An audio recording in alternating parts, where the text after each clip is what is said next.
Nagsimula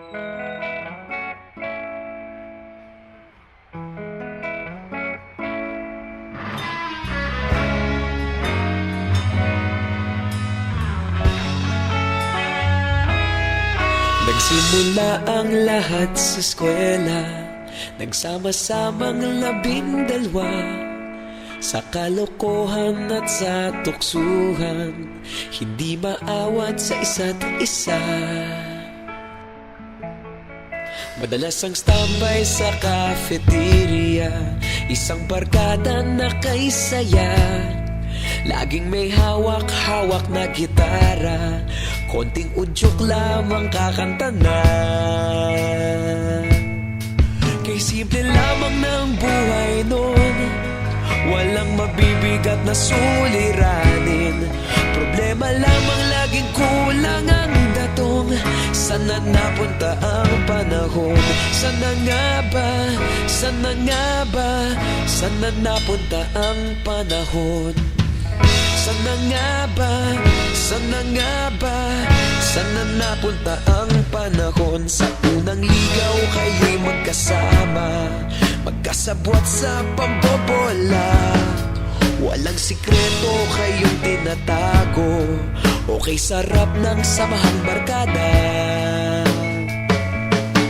Nagkawatakan na sa kolehiyo, kanya-kanya na ang lakaran.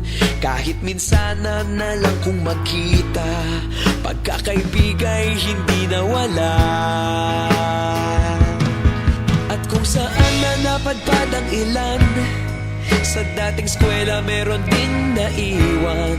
Meron pa ng mga ilang nawala na lang, nakakamiss ang dating samahan.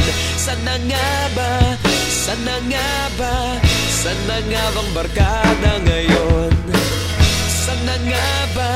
Sana nga ba? Sana nga bang barkada ngayon?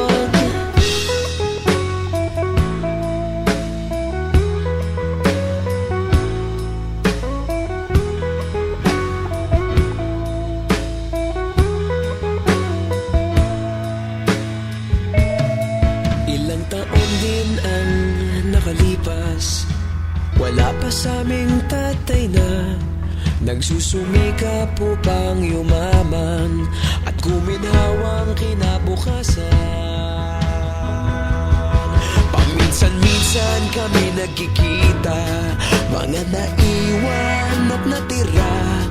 At gaya nung araw namin sa eskwela, pag magkasama'y nagwawala.